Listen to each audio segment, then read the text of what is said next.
Hey everyone, welcome to Beyond the Gates. I'm Alessio, and I'm so excited to have you here. If you love Beyond the Gates, then you're in the right place.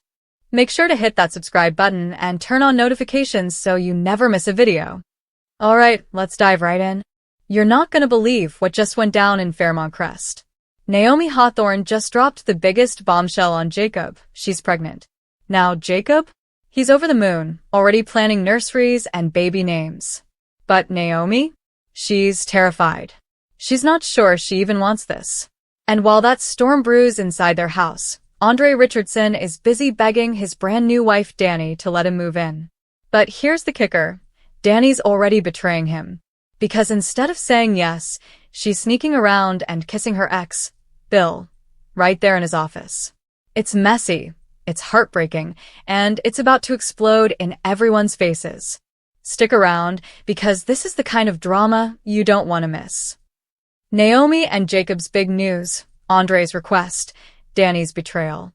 I don't even know where to begin, because this week has felt like one of those episodes of a show where everything hits at once. Love, betrayal, and secrets all colliding so fast you can barely breathe. But maybe that's the best way to tell it, just the way it unfolded for us, moment by moment. Let me start with Naomi and Jacob. I've known them for years. Naomi Hawthorne with her careful way of carrying herself, like she's always balancing the weight of the world on her shoulders, and Jacob, who's always been the more carefree one. If you ever saw them walking into a room together, you'd notice right away how different they are. Naomi's the type who'll pause at the doorway, scanning every detail, every person, measuring the temperature of the room before she steps in. Jacob, though?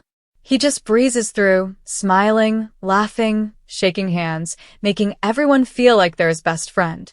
But what nobody ever really sees, unless you've been close to them, is how deeply they anchor each other. Naomi keeps Jacob from floating away, and Jacob keeps Naomi from sinking too deep. So when Naomi called me over last Monday afternoon, her voice a little shaky, I knew something was up. We were sitting in their living room, the kind of place that smells faintly of lavender and old books, when she blurted it out. I'm pregnant. The words hung there for a second, so heavy and yet so fragile, like they might break if anyone breathed too hard. Jacob practically jumped out of his chair, this grin spreading across his face, so wide I thought his cheeks might split. He kept saying, "Really? Are you serious? We're having a baby?" Over and over, like a kid who just found out Christmas was coming twice this year. He rushed over, pulled Naomi into his arms, and kissed the side of her head while whispering something I couldn't hear. But Naomi, God, I'll never forget the look in her eyes. She wasn't smiling. She wasn't glowing like they show in the movies. Her hands rested on her lap, clenched so tightly that her knuckles turned white. She was terrified. And I get it. Pregnancy isn't just a bundle of joy.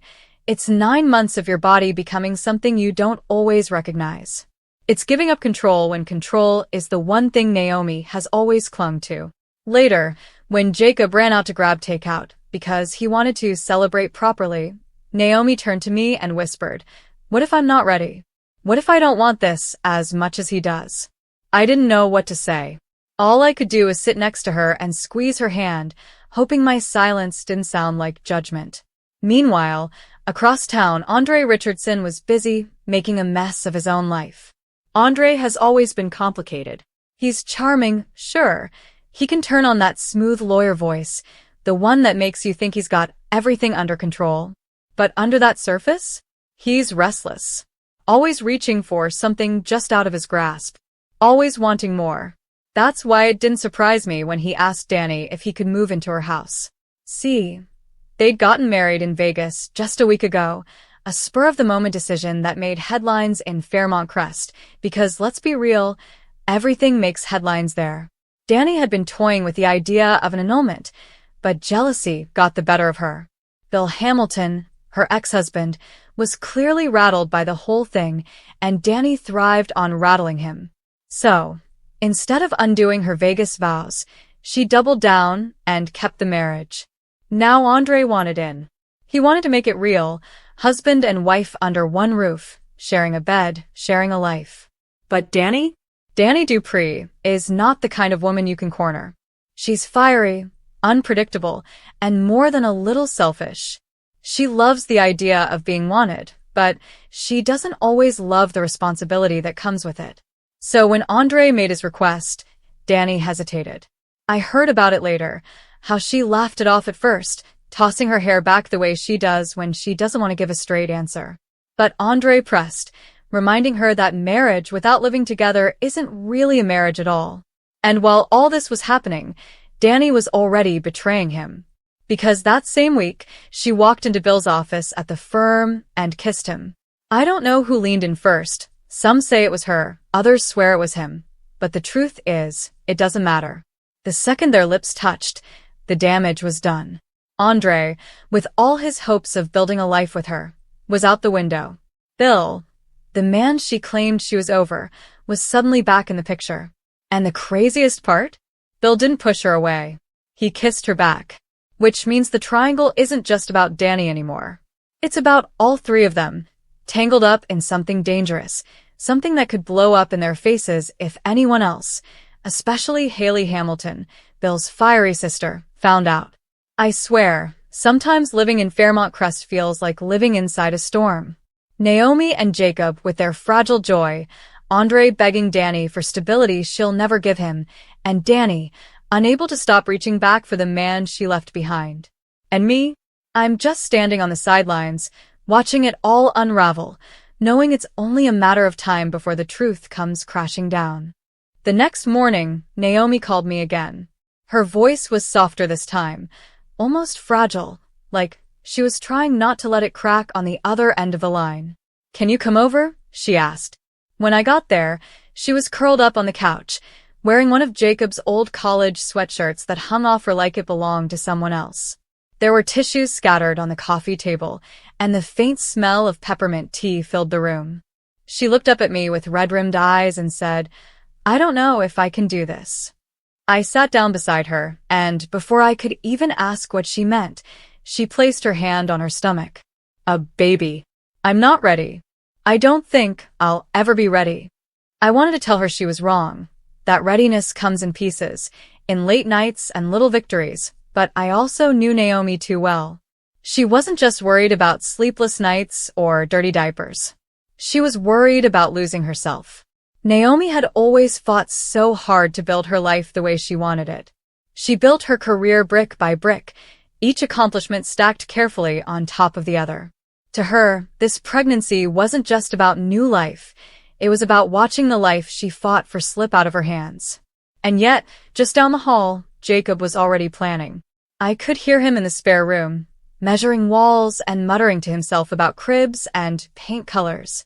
Every time he walked past the living room, he kissed Naomi's hair and smiled at her like everything was perfect, like this was the dream they'd always shared.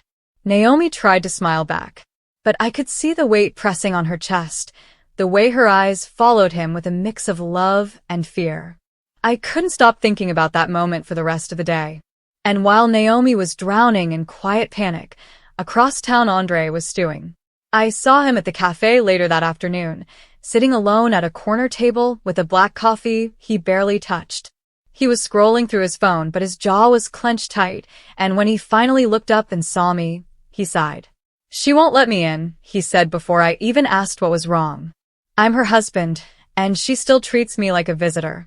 He rubbed his forehead, like the weight of it all was drilling into his skull. "Do you know what it feels like to be chosen and still not wanted?" I didn't know how to answer that, so I just let him talk. She laughs it off, pretends it's not a big deal, but I can see it in her eyes. She doesn't want me there. She doesn't want me at all. His voice cracked on the last word, and for a moment I saw past the confident lawyer and into the man who just wanted a place to belong. What Andre didn't know, what none of us knew at the time, was that while he was sitting there pouring his heart out, Dani was in Bill's office, her lips pressed against his, her fingers tangled in his hair. It was reckless, stupid, dangerous.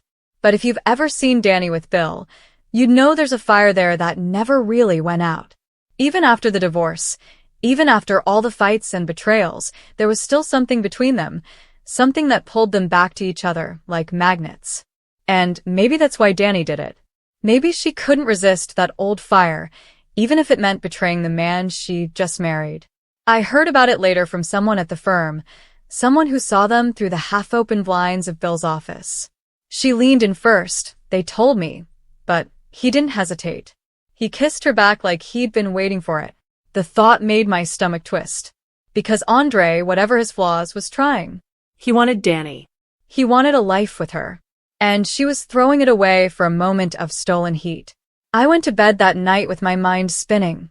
Naomi's fear, Jacob's excitement, Andre's desperation, Dani's betrayal. It felt like the ground beneath all of them was starting to crack, and sooner or later, someone was going to fall through.